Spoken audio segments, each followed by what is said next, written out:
एक ज्ञानी मॉन्क जंगल के एक वृक्ष के नीचे ध्यान किया करते थे। वे रोज एक लकड़हारे को लकड़ियां काटकर ले जाते हुए देखते। एक दिन उसने उस लकड़हारे को रोककर कहा, सुनो भाई, दिन भर लकड़ी काटते हो और उस लकड़ी को बेच के 2 वक्त की रोटी भी नहीं जुटा पाते। तुम जरा जंगल में थोड़ा आगे क्यों नहीं जाते? वहां आगे चंदन के वृक्ष का घना जंगल है। एक दिन काट कर ले जाओगे तो हफ्ते भर के खाने की व्यवस्था हो जाएगी। उस गरीब लकड़हारे को विश्वास ही नहीं हुआ, क्योंकि वह तो सोचता था कि जितना वह जंगल को जानता है उतना और कोई नहीं जानता। जंगल में लकड़ियां काटते काटते ही तो उसकी जिंदगी बीती है। यह साधु यहाँ इस वृक्ष के नीचे बैठा रहता है, इसको क्या खाक पता होगा जंगल के बारे में। मानने का मन तो नहीं हुआ, लेकिन फिर सोचा कि नुकसान ही क्या है। कौन जाने, शायद वह सन्यासी ठीक कह रहा हो। फिर झूठ भी कहेगा क्यों? शांत आदमी मालूम पड़ता है, दयालु भी लगता है, और इससे पहले कभी बोला भी नहीं है। एक बार प्रयोग करके देखने में क्या जाता है। साधु की बातों पर विश्वास करके वह लकड़हारा जंगल में आगे गया। जब वह वहां से लौटा तो साधु के चरणों में सिर रख दिया और कहा, मुझे क्षमा करना, मेरे मन में बहुत संदेह आया था, क्योंकि मैं सोचता था कि मुझसे ज्यादा इस जंगल के बारे में और कौन जानता है। मेरा बाप भी लकड़हारा था, उसका बाप भी लकड़हारा था। हम इसी जंगल में लकड़ियां काट काट कर अपना गुजारा कर रहे हैं। कभी यह सोचा ही नहीं कि इससे आगे भी शायद कुछ हो सकता है। मैं भी कैसा अभागा हूं। काश पहले पता चल जाता तो आधी जिंदगी गरीबी में न गुजारनी पड़ती। साधु ने कहा, कोई फिक्र मत करो, जब जागो तभी सवेरा है। अब जाओ और जाकर चंदन की लकड़ियां काटो। अब उस लकड़हारे के दिन बड़े मजे से गुजरने लगे। एक दिन लकड़ियां काट लेता, 7-8 दिन जंगल जाने की जरूरत ही नहीं पड़ती। बाजार में उसकी इतनी कीमत मिल जाती जिससे वो अपने परिवार के लिए हफ्तों के राशन पानी का बंदोबस्त कर लेता। ऐसे ही दिन गुजरने लगे। लकड़हारा हफ्ते में एक दिन जंगल जाता, चंदन की लकड़ियां काटता और जाकर उन्हें बाजार में बेच देता। एक दिन जब वो लकड़ियां काटने जा रहा था तो उस साधु ने उसे रोककर कहा, तुम जब से चंदन की लकड़ियां ही काट रहे हो, आगे नहीं गए? तुम्हारे मन में कभी यह सवाल नहीं आता कि इससे आगे भी कुछ हो सकता है? यह तो मेरे मन में सवाल ही नहीं आया कि चंदन के आगे भी कुछ हो सकता है, लकड़हारे ने कहा। साधु ने कहा, चंदन के आगे जरा जाओ तो वहां चांदी की खदान है।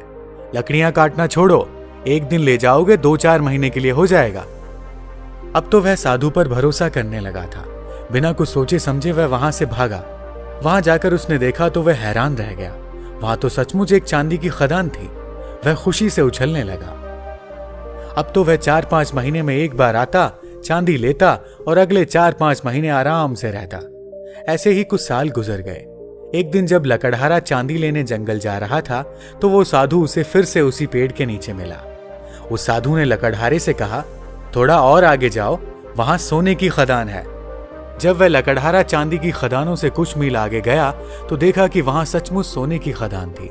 इतना सोना जो उसकी पूरी जिंदगी बदल सकता था। सोने की खदान का पता चल जाने के बाद अब लकड़हारा एक बार सोना ले जाता और साल भर तक जंगल ही नहीं आता। उसकी जिंदगी बड़े आराम से गुजर रही थी। ऐसे ही कुछ साल गुजर गए। सालों बाद जब एक दिन वह लकड़हारा जंगल में सोने की खदान की तरफ जा रहा था तो उसे फिर वह मॉन्क मिला, जो कि एक पेड़ के नीचे बैठकर ध्यान कर रहा था। जब उस मॉन्क ने लकड़हारे को सोने की खान की ओर जाते हुए देखा तो बोला, तुम कभी जागोगे कि नहीं, या मुझे ही हर बार तुम्हें जगाना पड़ेगा? तुम्हें खुद अपनी तरफ से सवाल नहीं उठता? मन में जिज्ञासा नहीं उठती कि आगे जाकर देखें कि क्या है? लकड़हारे ने कहा, मैं भी मंद बुद्धि, मुझे ये सवाल ही नहीं आया। मैं तो समझा कि सोने से बड़ा और क्या हो सकता है, बस यही आखिरी चीज रही होगी। फिर साधु ने कहा, अरे भोले इंसान, सोने की खानों से आगे जा, वहां तुझे हीरे की खदान मिलेगी। जब वो वहां जाकर देखता है तो उसे अपनी आंखों पर भरोसा ही नहीं होता। वह सचमुच हीरे की खदान के पास था। अब तो वो एक बार हीरे ले जाता और कई सालों बाद वापस जंगल में आता। समय के साथ वह लकड़हारा भी बूढ़ा हो गया था। एक दिन जब वह हीरे लेकर जंगल से वापस आ रहा था तो उसी पेड़ के नीचे उसे फिर से वही साधु मिला। साधु ने कहा, अरे नासमझ, अब भी तू हीरों में ही रुक गया। अब तो लकड़हारे को बड़ी घमंड आ गई थी, क्योंकि वो बड़ा धनी हो गया था और महल माड़ियां भी खड़ी कर ली थी। उसने बड़ी घमंड के साथ साधु से कहा, अब छोड़ो भी, अब तो मुझे परेशान मत करो। अब हीरे के आगे भला क्या हो सकता है? उस मॉन्क ने कहा, हीरे के आगे मैं हूं। क्या तुझे कभी यह ख्याल नहीं आया कि यह आदमी मस्त यहां बैठा है जिसे पता है हीरों की खदान के बारे में, और वो हीरे नहीं भर रहा है। इसको हीरों से भी आगे, हीरों से भी बड़ा कुछ बहुमूल्य मिल गया है, तभी तो यहां निश्चिंत बैठा है। क्या तुझे यह कभी विचार नहीं आया?